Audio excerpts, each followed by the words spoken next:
Welcome back to our post-election post-mortems, if you will, even though as we record this, we're still waiting for the verdict in the presidential race, as we talk with James Pindell of the Boston Globe. And James, let's shift our focus to Massachusetts now.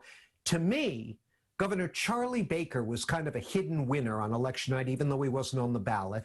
He endorsed Susan Collins, by the way, took a lot of heat for it, but she won. He opposed question 2, the ranked choice voting, and that was sort of an upset win, the no vote on that. And the Republican Party, under the leadership of its pro-Trump faction, had another terrible cycle in the legislative races. That's arguably good for Baker. So one other thing, a Biden victory, if it in fact happens, might lead to both budgetary relief in the form of quick federal stimulus to the states and the siphoning off of potential 2022 challengers to Baker. That's a lot of stuff for you to digest, but do you buy my theory? Well, I buy your theory, and I'm going to throw a question back at you, Jon Keller. So where are you on the theory that Biden win could also mean that Charlie Baker could join the cabinet? No way. Okay, no way. way. We'll move on from that then. Not buying that, but go ahead. But you're exactly right. I think a Biden win actually does shift the chessboard a lot in Massachusetts politics.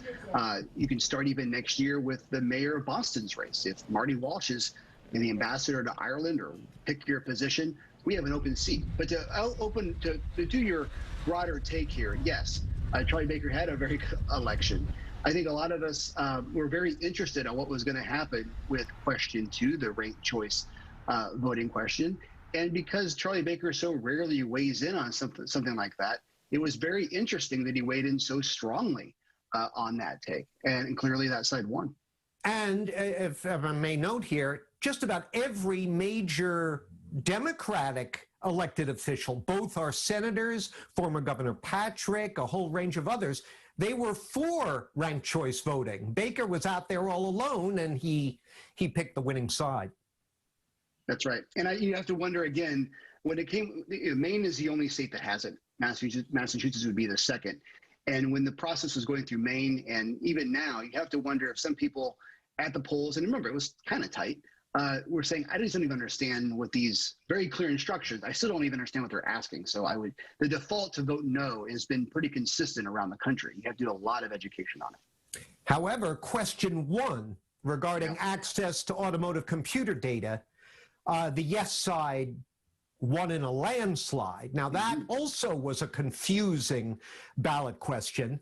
The opponents of it spent millions of dollars, as did the proponents, but I believe the no people spent more. That's right. And they got swamped.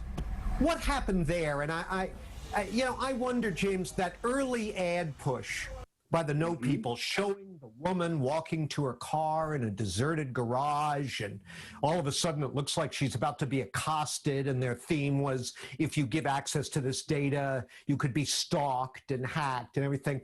I wonder if that didn't backfire. Well, there was clearly a question on defining the terms of this debate. People really didn't understand what it was. There's endless stories of what it actually is this whole question about in the first place.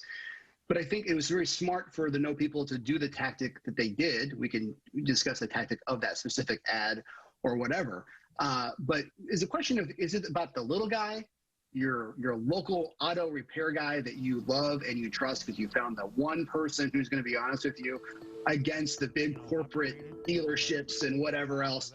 That side, that argument, that framing definitely seemed to win over what happens with your data. Is it concerning? Is it about you and stalkers?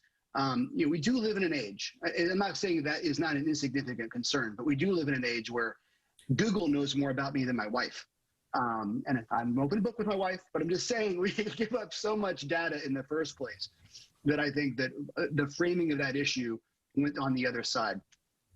Well, I'm sure your wife likes you better than Google does, but... Well, I don't know if she makes money off of me, but...